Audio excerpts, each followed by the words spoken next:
അസ്സലാമു അലൈക്കും വറഹ്മത്തുള്ളാഹി വബറകാതുഹു.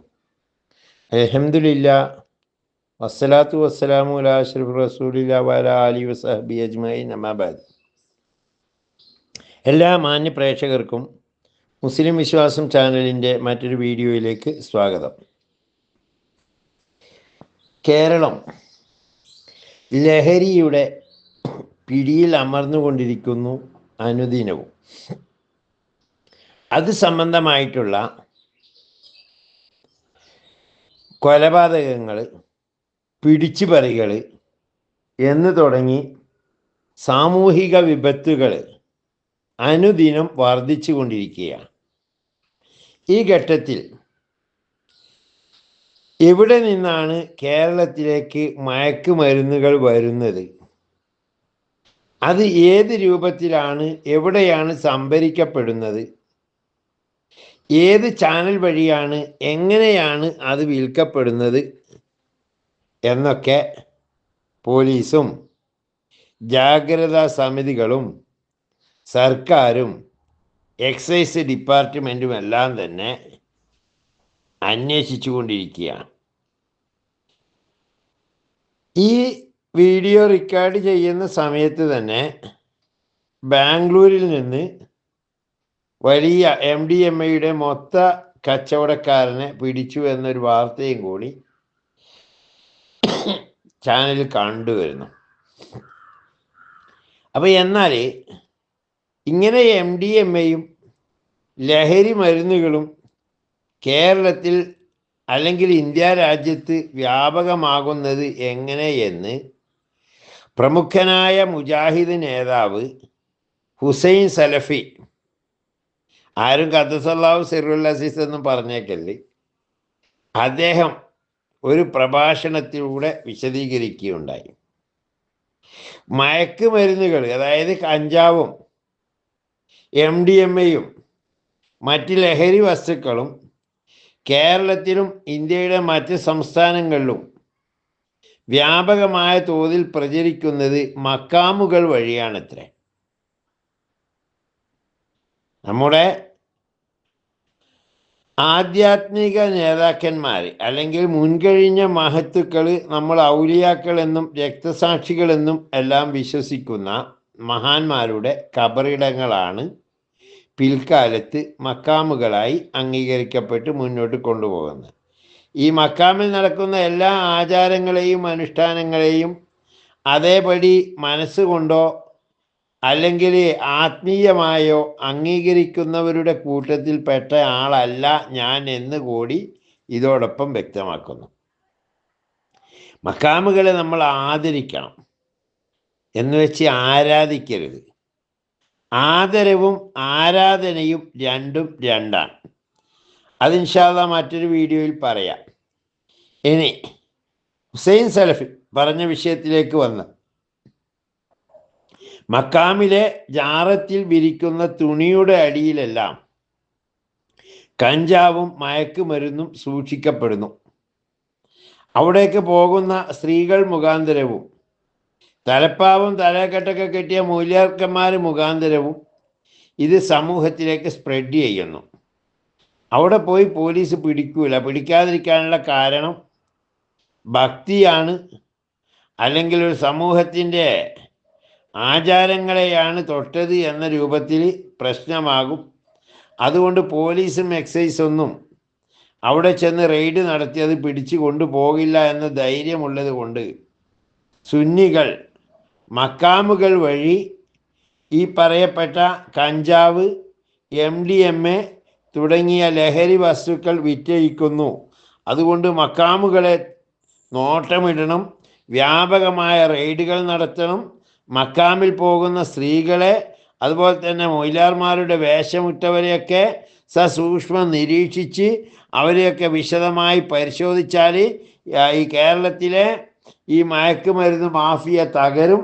അതുപോലെ തന്നെ കഞ്ചാവിൻ്റെയും MDMA ഉപയോഗം അസ്തമിക്കും എന്നൊക്കെയാണ് സലഫി പ്രഭാഷണത്തിൽ പറഞ്ഞത്. അതിന് അദ്ദേഹം തെളിവും പറഞ്ഞു. ഇത് എൻ്റെ സ്വന്തം അഭിപ്രായമല്ല, ഏതോ മുത്തുക്കോയ തങ്ങൾ പറഞ്ഞിട്ടുണ്ടത്രേ. അദ്ദേഹം ഏതോ മക്കാമിൽ സിയാറത്ത് ചെയ്യാൻ പോയ സമയത്ത് അതിൻ്റെ പുറത്ത് കഞ്ചാവ് അടിച്ചതുപോലെ മയക്കുമരുന്നിന് അടിമപ്പെട്ട 2 പേർ ഇരിക്കുന്നതായി കണ്ടിട്ടുണ്ട് എന്ന് ഏതോ മുത്തുക്കോയ തങ്ങളോ മറ്റോ പറഞ്ഞിട്ടുണ്ട്. അതുകൊണ്ട് മക്കാമുകളെല്ലാം തന്നെ കഞ്ചാവിൻ്റെയും മറ്റ് മയക്കുമരുന്നിൻ്റെയും കേന്ദ്രങ്ങളാണ് എന്നാണ് ഹുസൈൻ സലഫി പറഞ്ഞത്. കഴിഞ്ഞ ദിവസം ഞാൻ എൻ്റെ വാഹനവുമായി നമ്മുടെ താമരശ്ശേരി അടിവാരത്ത് കൂടി കോഴിക്കോടേക്ക് പോവുകയാണ്. പോകുന്ന സമയത്ത് അടിവാരത്ത് ഒരു മുജാഹിദ് പള്ളിയുണ്ട്. റോഡ് സൈഡിൽ തന്നെയാണ്. അത്യാവശ്യം ടൗണിൻ്റെ റഷ് മാറിയിട്ട് അവിടെ ടൗണിലുള്ള സുന്നി പള്ളീൻ്റെ അടുത്തൊന്നും വാഹനങ്ങൾ പാർക്ക് ചെയ്യാൻ സൗകര്യമില്ല. കാരണം ടൗണിൻ്റെ സെൻറ്റർ ആയതുകൊണ്ട്. ഇനി ഉള്ളിലേക്കായിട്ട് ഇറക്കാൻ സൗകര്യം ഉണ്ടോ ഇല്ലയെന്ന് എനിക്കറിയില്ല. ഞാൻ റോട്ടിൽ വണ്ടിക്ക് പാർക്കിങ്ങിന് പറ്റിയൊരു സൗകര്യം നോക്കിയതാണ്. അപ്പോൾ നോക്കുമ്പോൾ ടൗണ് വിട്ടിട്ട് കുറച്ച് ദൂരെയാണ് ഈ പറയപ്പെട്ട മുജാഹിദ് പള്ളിയുള്ളത്. അങ്ങനെ മുജാഹിദ് പള്ളിയാണെങ്കിലും ഞാൻ നോക്കാൻ ജമാഅത്തൊക്കെ കഴിഞ്ഞ് എന്തായാലും നിസ്കരിക്കണമല്ലോ, റമദാൻ മാസമല്ലേ. അങ്ങനെ നിസ്കരിക്കാൻ വേണ്ടി കുറച്ച് മുന്നിലായിട്ട് അവിടെ വണ്ടി അവിടെ നിർത്തി. ഞാൻ പോയി ഒതു കൊടുത്തു, ലോഹർ നിസ്കരിച്ചു. ഞാനും എൻ്റെ കൂടെ ഉണ്ടായിരുന്ന ആളും കൂടിയിട്ട് നിസ്കരിച്ച് വന്ന് ഞങ്ങൾ വണ്ടി കയറിയപ്പോൾ വണ്ടി കയറാൻ തുടങ്ങുന്ന സമയത്തുണ്ട് ഒരാൾ നല്ല ഫിറ്റാ. അയാൾ വണ്ടീൻ്റെ മുകളിൽ കൂടി ഒരു കമ്പെടുത്തിട്ട്, മരത്തിൻ്റെ കമ്പെടുത്തിട്ട് വണ്ടീൻ്റെ ഗ്ലാസ്സിൽ പൊടി പിടിച്ച ഭാഗത്തൊക്കെ എന്തൊക്കെയോ എഴുതാനും തുടങ്ങി. ഞങ്ങൾ വന്നപ്പോൾ എന്താ ചെയ്യുന്നത്, ഇയാൾ ഒരുപാട് തോന്നിയ ദിവസം വിളിച്ച് പറയുന്നുണ്ട്. അപ്പം കണ്ടപ്പോൾ തന്നെ മനസ്സിലായി ഇയാൾ നല്ല ഏതോ മദ്യം അകത്താക്കിയിട്ടാണ് ഇങ്ങനെ സംസാരിക്കുന്നതെന്നില്ല മനസ്സിലായി. അപ്പം നമ്മൾ പിന്നെ കൂടുതൽ തർക്കിക്കാനും വർത്താനം പറയാൻ നിന്നില്ല. കാരണം റമദാൻ മാസമല്ല. അയാൾ പറയുമ്പോൾ നമുക്ക് പറയാൻ പറ്റൂലല്ലോ. ഞങ്ങൾ വണ്ടിയെടുത്ത് പോവുകയുണ്ടായി. ഇത് കണ്ടിട്ട് ഞാൻ പറയാന്ന്, ഈ മുജാഹിദിൻ്റെ പള്ളിയിൽ നിന്ന് മദ്യമാണ് അവർ വിളമ്പുന്നത്. റമദാനിലെ നട്ടുച്ചയ്ക്ക് മദ്യം വിളമ്പുന്നുണ്ട്. അതുകൊണ്ടാണ് ഇയാൾ ഇങ്ങനെ മദ്യം കുടിച്ചിട്ട് അവിടെ നിന്ന് ഇങ്ങനെ അനാവശ്യം പറഞ്ഞത്. അതുകൊണ്ട് മുജാഹിദിൻ്റെ പള്ളിയിലേക്ക് വരുന്ന എല്ലാ സ്ത്രീകളെയും പർദ്ദ ഉൾപ്പെടെ അയച്ച് പരിശോധിക്കണം. കാരണം ഇവർ മദ്യം വാങ്ങാൻ വേണ്ടിയിട്ടാണ് പള്ളിയിലേക്ക് വരുന്നത്. അതുപോലെ തറാവീന് പള്ളിയിലേക്ക് എത്തുന്ന ആണുങ്ങളെയും നിരീക്ഷിക്കണം. കാരണം ഇവർ മദ്യം വാങ്ങാൻ വേണ്ടിയിട്ടാണ് ഈ പള്ളിയിലേക്ക് വരുന്നത്. ബീവറേജിൻ്റെ നിയമങ്ങളെല്ലാം ലംഘിച്ചുകൊണ്ട്, അല്ലെങ്കിൽ ബാറിൻ്റെ വ്യവസ്ഥകളെല്ലാം ലംഘിച്ചുകൊണ്ട് ഇവരുടെ പള്ളിയിൽ ഇവരിങ്ങനെ വിദേശ മദ്യഷാപ്പ് നടത്തുകയാണ് എന്ന് ഞാൻ പറഞ്ഞാൽ എങ്ങനെ ഉണ്ടാവും? ഒന്ന് ആലോചിച്ച് നോക്കിയേ. എനിക്കും പറയാനും തെളിവുണ്ട് എൻ്റെ മുന്നിൽ. എന്താ തെളിവ്? അവിടെ പള്ളീൻ്റെ അടുത്ത് ഞാൻ വണ്ടി നിർത്തിയപ്പോൾ എന്ത് ചെയ്തിട്ടുണ്ട്, ഒരാൾ നല്ല വെള്ളമടിച്ചിട്ട് ഫിറ്റായിട്ട് എൻ്റെ വണ്ടീൻ്റെ അടുത്ത് വന്നു നിന്നതും അവിടുന്ന് ചീത്ത പറഞ്ഞതും ഒക്കെ എൻ്റെ മൊബൈലിൽ റെക്കോർഡ് ചെയ്ത് വെച്ചിട്ടുണ്ട് എന്ന് പറഞ്ഞാൽ തെളിവല്ലേ? പക്ഷെ അത് പറഞ്ഞു കഴിഞ്ഞാൽ എന്താ ഇവിടെ സംഭവിക്കുക? ഇതുകൊണ്ട് ആരാ ഗതികെടുന്നത്? നാം ഒരു കാര്യം മനസ്സിലാക്കണം, ഇത് റസൂലുള്ളാഹിന്റെ മക്കയോ മദീനയോ അല്ല. നമ്മൾ ജീവിക്കുമ്പോൾ നമ്മൾ ഓരോ കാര്യം പറയുമ്പോഴും നമ്മൾ എതിർകക്ഷിയെ വിമർശിക്കാൻ വേണ്ടിയാണ് പറയുന്നത് എങ്കിൽ പോലും മറുഭാഗത്ത് നിന്ന് നമ്മളെയും നാം വിമർശിക്കുന്ന എതിർകക്ഷിയെയും ഒരേപോലെ ശത്രുക്കളായി കാണുന്ന മറ്റൊരു വിഭാഗം ഇവിടെയുണ്ട്. അവർക്ക് ഇസ്ലാം എന്ന മതത്തെ അല്ലെങ്കിൽ മുസ്ലിം എന്ന സമുദായത്തെ അടിക്കാനുള്ള വഴി നാം തന്നെ കൊടുക്കുകയാണ്. അതാണ് ഈ ഹുസൈൻ സലഫിയെ പോലെയുള്ളവർ ചെയ്തത്. ഏതെങ്കിലും മക്കാമിൽ ഇയാൾക്ക് തെളിയിക്കാൻ പറ്റണം, ഔപചാരികമായി, അല്ലെങ്കിൽ പോലീസിൻ്റെ ക്രൈം സെല്ലിൻ്റെ റിപ്പോർട്ട് പ്രകാരം, അല്ലെങ്കിൽ സർക്കാരിൻ്റെ ഔദ്യോഗിക വിശദീകരണ പ്രകാരമുള്ള രേഖകൾ വെച്ചിട്ട് അയാൾ പറയണം, ഇന്ന മക്കാമിൽ നിന്ന് ഇത്ര MDMA പിടിച്ചു, അല്ലെ ഇന്ന കഞ്ചാവ് പിടിച്ചു, അതുകൊണ്ട് മക്കാമ് തെറ്റാണ്.